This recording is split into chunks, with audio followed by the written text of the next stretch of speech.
Shopping for an amateur anything, a hobbyist anything, is a really hard task. We're very particular and we like getting in the weeds. It could be RC models, it could be, jet skis, it could be whatever it is that your thing is. You know so much about it that it's really hard for everyone else in your life to buy you a present. Send this video to those people in your life if you agree that some of these things that you're about to see would make great gifts that you would want to see in your stocking or under the tree this holiday season. Happy holidays and welcome to Deep SkyLab. I'm Francisco. In this episode, we're going to cover 10 really cool gifts that I think you can get the amateur astronomer in your life or astrophotographer. 5 of them will be under $20. There will be links to everything down in the description. They are Amazon affiliate links. I do get a little bit of revenue from it, but it doesn't cost you anything. And it's all stuff that I've verified is in stock. It's all stuff that I have personally used myself. And it's all stuff that looks like it'll have pretty fast shipping if you're anywhere in the US or within a sort of Amazon warehouse. I know that for people who are the loved ones of amateur astronomers or astrophotographers, it can be sometimes hard to find the right gift for them because everything's so sort of unique and specific. And if you get the wrong thing and it's got the wrong thread, then they can't use it and nobody feels good about that. So the other criteria for this was it should be usable by basically anyone that's in the hobby at almost any level, from beginner to the more advanced people. So let's get into it, and we'll start with 5 gifts that are under $20 that I think you can buy for the astronomer in your life. Okay, hear me out on this first one. When you're doing cable management on your telescope, so you've got your telescope set up, if you don't do any sort of cable management, it'll look something like this. And this doesn't just look bad, it can cause all sorts of issues with cables snagging on stuff and messing up your pictures or even damaging components because you pull cables out. So one of the things I like to do, even on some of my more portable setups that I'm moving around, is I like to do some cable management. And the tools that I have found to be the best are these 2 very simple things. One is zip ties. Now, a normal zip tie like this, the more you tighten it, obviously the tighter it gets, but you can never back it out. And unless it's a permanent setup or something that you're not going to be moving almost ever, that's kind of a lot of commitment for me. So I recommend people get these resealable or reusable zip ties. So here's one. It's got this bend on it because I just use it all the time. And you can zip tie it closed, right? And now it's holding everything with the same strength of a zip tie, but it's got this little button on it right here. And if you press the button, you can release it. So if you're making a change or you're swapping some gear out, or if you're even just breaking down for the night, these can be really nice. I usually leave one attached to the actual telescope, to the optical tube assembly, and I'll leave one attached to a mount. So all of my telescopes and all of my mounts have at least one of these on them somewhere, because then I can just really quickly and easily do that. Now for the longer runs, like you'll see here, I'll put a picture of it up on one of my telescopes. These long runs that contain multiple cables, it looks pretty untidy, but also again, if there's these cables that are just dangling, they can get caught on things. So I like this, it's like sheathing. So what looks like a solid black tube is actually, I'll show you with some USB cables that I have here. So let's say you have these 2 USB cables, right? They're connecting your telescope to your mount or something. You actually slide them into this tubing, and you can see they actually go inside. And now these 2 sort of cables that were, a little bit hard to control are now in one solid tube, and it stays in there, right? So you can sort of pull it out, and then if you want to get it out, you can just pull the cable out, and it will come out. And so you can get, each of these. Even actually, you should be able to get a set of the zip ties and a set of the tubing for under $20, and that'll really help out with cable management and managing those things, so you don't end up with like really bad nights where a cable got stuck and it ripped something off the mount. All right, let's move on to the next under 20 gift.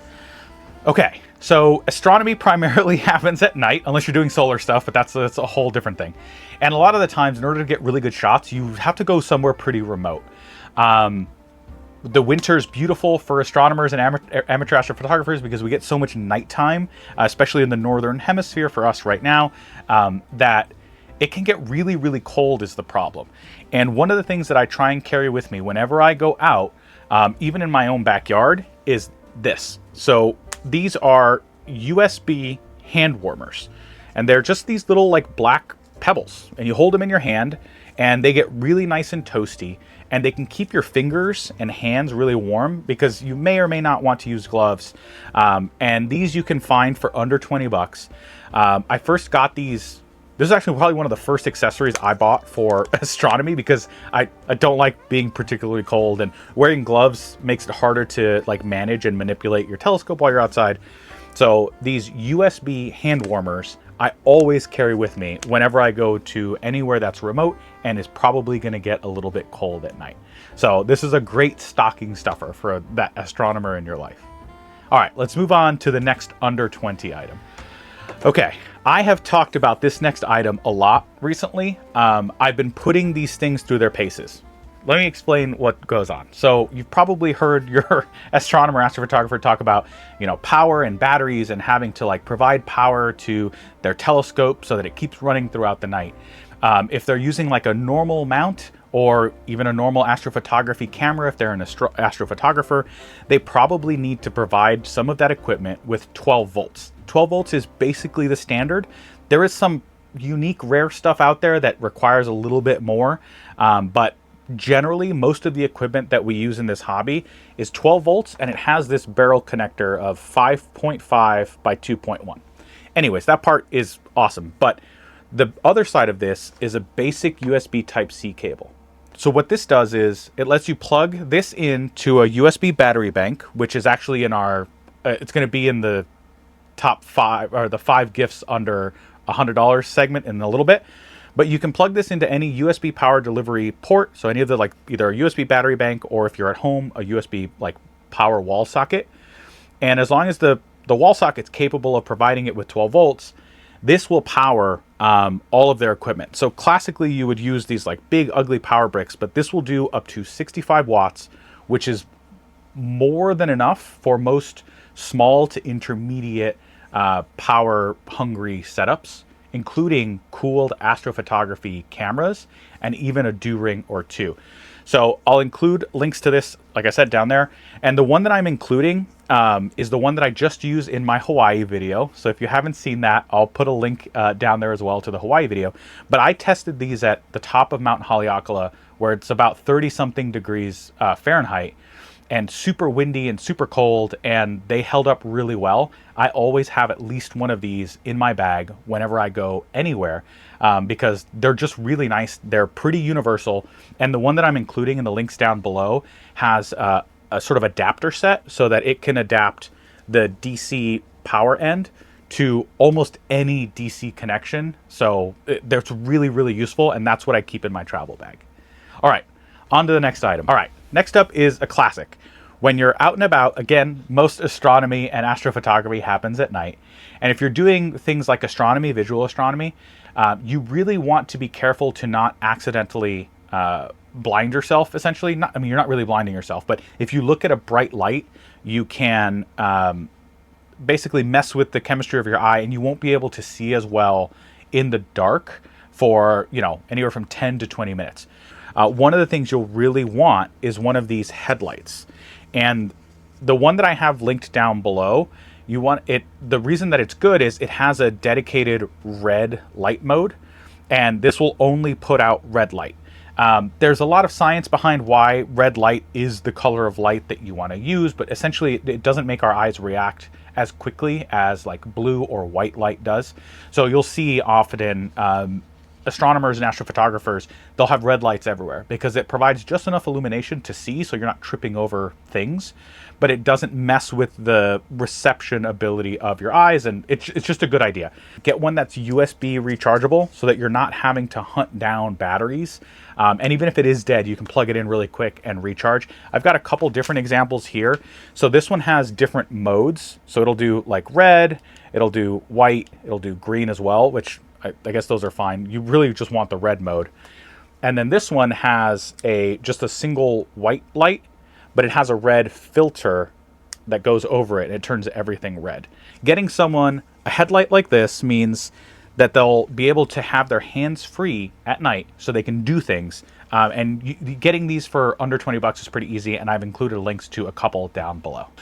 Okay, this last under $20 item is getting a little bit more specific. So if you want to get a gift for someone that specifically does astrophotography, and they've been talking about or have shown you pictures of planets, specifically like planets or the moon or the sun, one of the best tools that you can get someone is a professional license of a piece of software called SharpCap.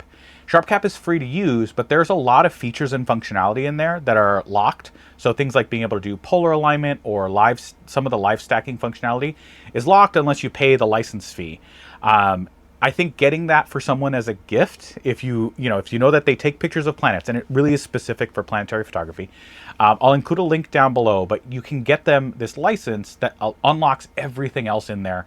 But if they ever take pictures of planets, it's a great tool for them to have. And a lot of people don't make that jump to pay for it because the free version really does do a lot of the things you want, but there's so many nice things about the SharpCap Pro license that I would recommend. It would make a really good gift for someone, because it's not something that they necessarily would buy for themselves, but you can buy it for them.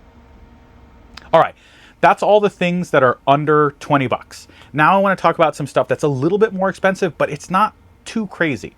I'm going to start with one of my favorite books that is about this subject, and it's the Backyard Astronomer's Guide. This was a gift to me from my now fiance, and you can see I've got it pretty well tabbed up. I've made notes. I got this actually, I think, before I got my first telescope. This was the gift that I got, and then I think I bought a telescope like a couple weeks later. But there's such good information in here, from beginner to advanced astronomy and astrophotography. I think there's really good rules to buy, like what telescopes you should buy, what telescopes you shouldn't, and not like specific brands, but just generalities. So if you're just getting into the hobby, you don't have to be a super whiz about this brand and this specific model is good or bad. They talk about these really nice generalities, but then they also talk specifically about things like astrophotography. Like there's a whole section on photographing the sky, and they talk about like what the mount control systems are like. Anyways, this is a great book for anyone, actually for anyone that doesn't own it. If you're into astronomy or astrophotography and you don't have this book, you should buy it. I think it's about $25 US. And it's a beautiful book to have on your shelf, but two, you'll find stuff in here valuable almost throughout your journey in this hobby. And I remember very distinctly getting this on Christmas about 2 years ago and spending a ton of time on the floor while the kids were, playing with their toys and stuff. I remember spending that whole evening just paging through here. And it's a pretty big book. It's about 400 pages. This is the 4th edition. I think they're up to the 5th edition now, but I will have a link down to that in the description, because if you don't have this, this is just a really nice reference to have. And the art in here is really good. It's very well written. I highly recommend the Backyard Astronomer's Guide. Okay, next up on the under 100 is a tool that I genuinely probably use every day. I've made a couple videos about it at this point. I might have links to those as well. And it is this. What this is a device that has a fan inside of it, a pretty good size looking fan. And all it does is push air. And it pushes air really, really well. It's probably hard for me to show off exactly how hard this thing pushes. Let me grab a thing here. Let's see if we can get this. This is just some heavy-ish plastic. Like, it's amazing at pushing air. This one is made by a brand called Wolfbox. I like this one. It's a little bit more expensive than some of the other ones. I have 2 or 3, and of all of them, this is the one that I trust the most. It comes with nozzles that click on to the front. It just does what it needs to do extremely well. It's got really good battery life. I think these are sort of in that 60 to 70 range. They're on sale, I think, right now. You can find cheaper ones, and I've bought cheaper ones, and they're okay, but this Wolfbox brand specifically, this isn't sponsored by them or anything, but this Wolfbox brand specifically, I really appreciate. Dust is one of the biggest ruiners of your photos, besides like the moon, but you can't blow away the moon. So when you're setting up your stuff, it's really nice to have this around. And if you're, about to mount your camera up to your telescope, this is really quick to just like blast it and make sure there's no dust on there. It's also nice for cleaning off the front of the telescope or even the outside. I have a telescope that sits outside most of the year, and it does get spider webs that build up along the legs. And I want to let the spiders be, but I don't like it when they build webs on my stuff. So this is really good with this nozzle at actually blowing away spider webs. Yeah, so I love these. I've made a couple videos about them. I do use these. I think I probably have used this every day. And it's a great buy for someone that's into astronomy or astrophotography, because there's so many optics that we have to keep dust free. That tool can really, really help. All right, next up on our under 100 guide. These you can usually have for about 40 to 50, 60 bucks. They are a mount. I don't have the one that I'm linking below. I do have one, but I'm letting someone borrow it. So this is like my backup one. So it might look a little bit different. But essentially what this mount does is it allows you to take your telephone, your cell phone, and very precisely mount it so that you can have your telephone's camera look through the eyepiece. So this is just a normal eyepiece. They don't come with the eyepiece. So you would have to bring your own eyepiece, but everyone has an eyepiece. And you can imagine this attached to their telescope, and normally you would look through this, right? You would look through it. But what you do is you take this and you attach this to the eyepiece, and then this clamps down like that. And it's got like really soft rubber so that it won't damage the eyepiece. And then you can use sort of adjustment knobs on the bottom to get your phone camera centered perfectly in that eyepiece. And for a lot of people, this will be the first way they do astrophotography. So if you have someone that's been talking about maybe getting into astrophotography and they have a nice beginner telescope, this would be a great addition to their tool bag. The one I'm including down below is a little bit nicer than this one. This is a pretty old one, but they're really useful for that. And that will allow them to do things like, especially right now in the winter seasons in the northern horizon, or in the northern hemisphere, where we've got like Orion coming up at night. Orion is it's actually the first thing I ever took a picture of, was the Orion Nebula. And if I can find it, I'll include that terrible picture that I took here. And this was shot with my iPhone. I think it was like an iPhone 10. So it wasn't even a good, like a newer modern iPhone.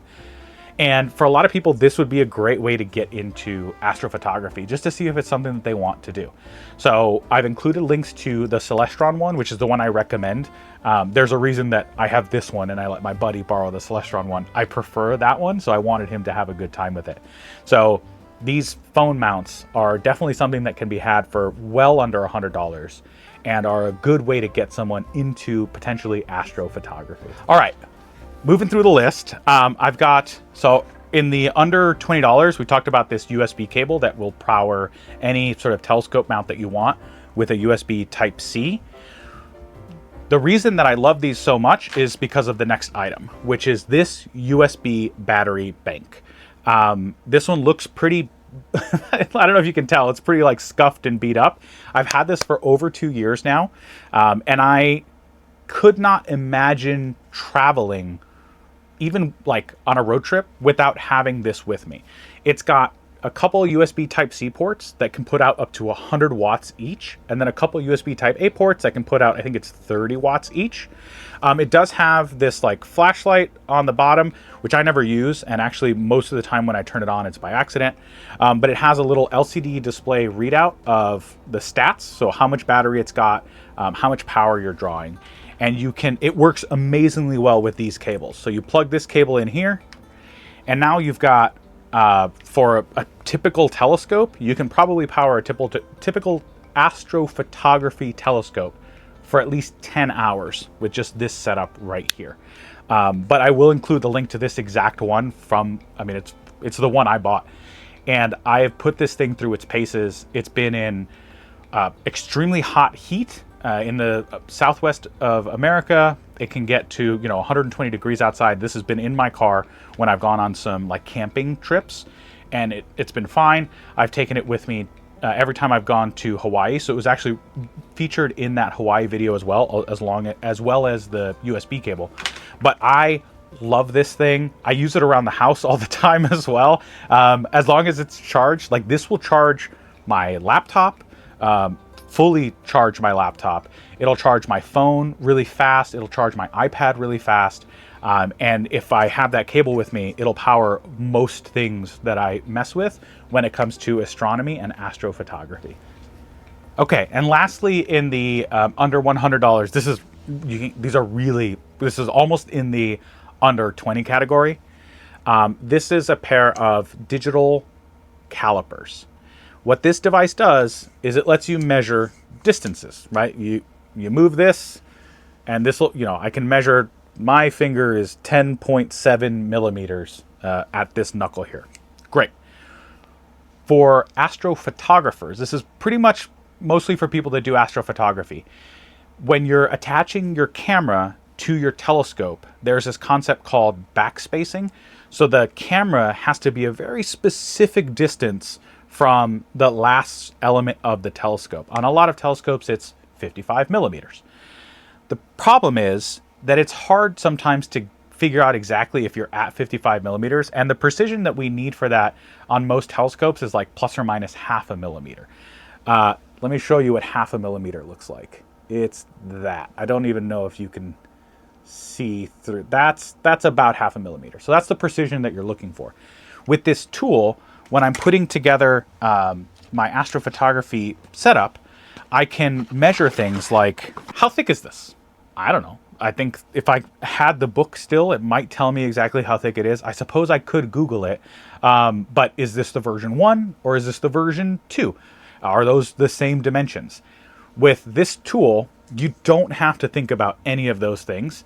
You grab the thing, you're wondering how wide it is, you pop this in, and you can measure it just like that. And I know this is 22 millimeters, and I know this is exactly 22 millimeters.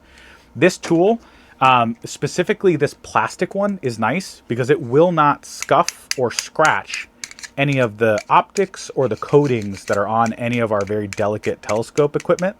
And it'll even do like depth. So if you want to measure the depth of something to say, okay, how far is that, how far is the inner depth? You can figure that out.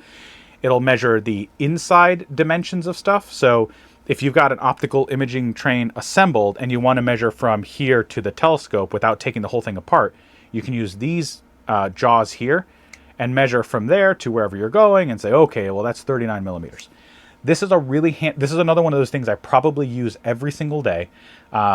Get a slightly nicer one because the cheap ones, like you don't need super hyper accuracy, but you also need to be able to trust it. So the ones I've included in the description down below, I like. They'll match this one that I have here. And this is another one of those tools that I probably use every single day when I'm messing with my astrophotography setup. And a lot of people wouldn't think to buy one of these.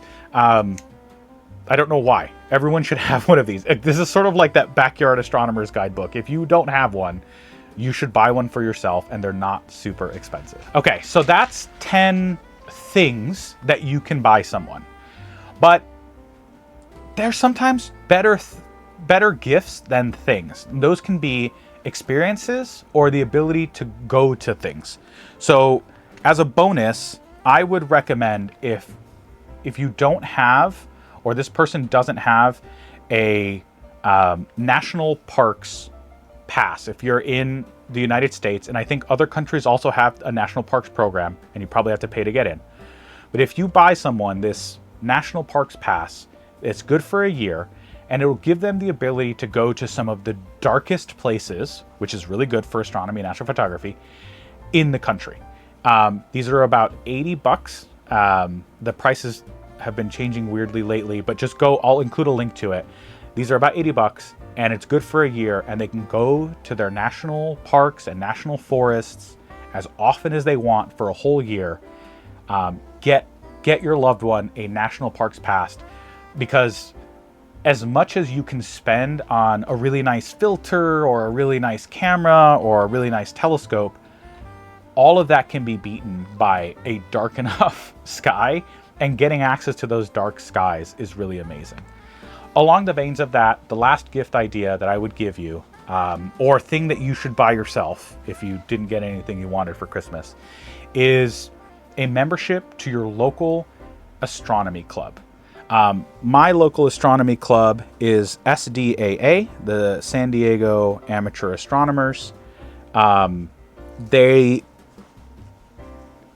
is a fee for being a member, which makes sense. They have to manage a website and, do all of these things. So get someone a gift membership to their local amateur astronomy club. It will give them something that is probably better than a lot of these things. These things are really good, but it will hopefully give them a sense of community. When I first got into the hobby, I did it by myself, and I, was struggling with trying to figure. I had the book and I had the internet, and those are really good things. But the first time I met the members of my local amateur astronomy club, specifically the Astrophotographers, I remember coming home and telling my fiance, I found my people. And there's something really special about that. Finding people that can be passionate with you. Like my fiance loves me, I love her. And she's supportive and will do silly things like go up to the top of a volcano with me. And she loves seeing the art and the pictures. And she loves these things because she loves me. And that's amazing. I hope everyone gets to experience that in their life. But there is something unique about finding a group of people that also love that thing. And for astronomers and astrophotographers, we have thousands of clubs across the world. So the link I'm going to include down below is a link to a directory of all of the astronomy clubs that have been assembled.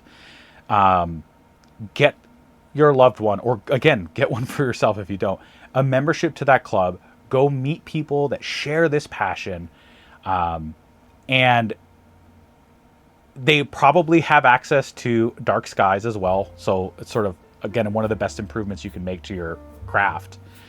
They probably have a loaner scope program. I know that my local club, the SDAA, does have a loaner scope program run by this gentleman named Paul. He's amazing. And it lets you try out equipment that maybe you didn't know if you wanted to buy or not. And so if for someone even not just getting into the hobby, but for anyone that's interested in this hobby, that can be a huge help. Because maybe you do want or don't want to get into astrophotography. They probably have people that have done it, and equipment that you can use to just borrow to see if you want to do it. So that would be my last recommendation, is get them a membership to their local amateur astronomy club, because that would give them the gift of community. And I think that's something that will help keep the passion for the hobby going. So yeah, if you're not a member of your local amateur astronomy club, go join it. You don't have to go to all the outreach things, and if you're not into showing people through a telescope what the night sky looks like, which I think is really nice to do, but if all you're interested in is the hobby and really wanting to focus on the equipment or the techniques or stuff like that, there's people there that also want to talk just about that. So it's not exclusively about outreach, although that is a big portion of most clubs. It's about getting in touch with people that share the passion that you have and are local enough to you that maybe you guys all go out and do astrophotography one night, or comet, there's a comet coming by and people know the best spots to go look at this comet. It unlocks a lot of things that you wouldn't even realize. So that is my video, 10 things under 100, 5 things under 20 that would make great gifts. All of them you can purchase right now and should be able to get delivered if you order quickly enough before Christmas time. And 2 things that I think are huge, amazing gifts that a lot of astronomers don't think to buy for themselves: the National Parks Pass and a year membership, or however it is laid out, to their local amateur astronomy club. With that, happy holidays to everyone. Merry Christmas if that's your jam. And thank you for getting the channel to over 1,000 subscribers now. It's really cool. And I hope that your skies stay clear. I hope you all have a good holiday season. And if you think that there's other things that are under $100 that would be like good, applicable to get as gifts, like what would you want to get as a gift? Drop it down in the comments, and then send this video to your family members that don't know what to buy you for Christmas. Clear skies. I'm Francisco Contreras, and this is Deep SkyLab.